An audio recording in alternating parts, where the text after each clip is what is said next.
আমারই চেতনার রঙে পান্না হলো সবুজ, চুনে উঠল রাঙা হয়ে। আমি চোখ মেললুম আকাশে, জ্বলে উঠল আলো পূবে পশ্চিমে। গোলাপের দিকে চেয়ে বললুম, সুন্দর সুন্দর হলো সে। তুমি বলবে, এ যে তত্ত্ব কথা, এ কবির বাণী নয়। আমি বলবো, এ সত্য, তাই এ কাব্য। আমার অহংকার, অহংকার সমস্ত মানুষের হয়ে।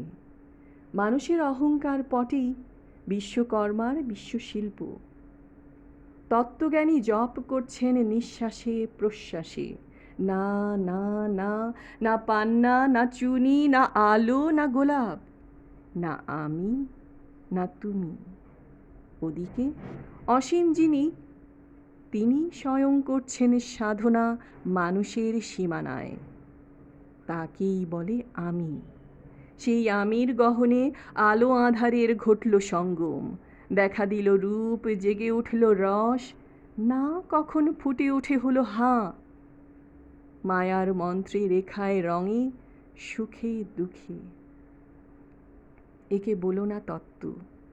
আমার মন হয়েছে পুলকিত বিশ্ব আমির রচনার আসরে।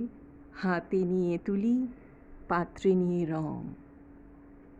পণ্ডিত বলছেন, বুড়ো চন্দ্রটা নিষ্ঠুর চতুর হাসি তার। মৃত্যুদূতের মতো গুঁড়ি মেরে আসছে সে পৃথিবীর পাঁজরের কাছে। একদিন দেবে চরম টান তার সাগরে পর্বতে। মর্তলোকে মহাকালের নূতন খাতায় পাতা জুড়ে নামবে একটা শূন্য। গিলে ফেলবে দিন রাতের জমা খরচ। মানুষের কীর্তি হারাবে অমরতার ভান, তার ইতিহাসে লেপে দেবে অনন্ত রাত্রির কালি। মানুষের যাবার দিনের চোখ বিশ্ব থেকে নিকিয়ে নেবে রং।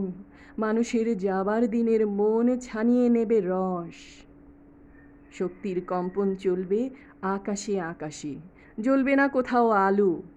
বিনাহীন সভায় যন্ত্রীর আঙুল নাচবে, বাজবে না সুর। সেদিন কবিত্বহীন বিধাতা একা রবেন বসে নীলিমাহীন আকাশে, ব্যক্তিত্বহারা অস্তিত্বের গণিত তত্ত্ব নিয়ে। তখন বিরাট বিশ্বভুবনে দূরে দূরান্তে অনন্ত অসংখ্য লোকে লোকান্তরে এ বাণী ধ্বনিত হবে না কোনোখানি, তুমি সুন্দর, আমি ভালোবাসি। বিধাতা কি আবার বসবেন সাধনা করতে যুগ যুগান্তর ধরে? প্রলয়ের সন্ধ্যায় জপ করবেন, কথা কও কথা কও, বলবেন বলো তুমি সুন্দর, বলবেন বলো আমি ভালোবাসি।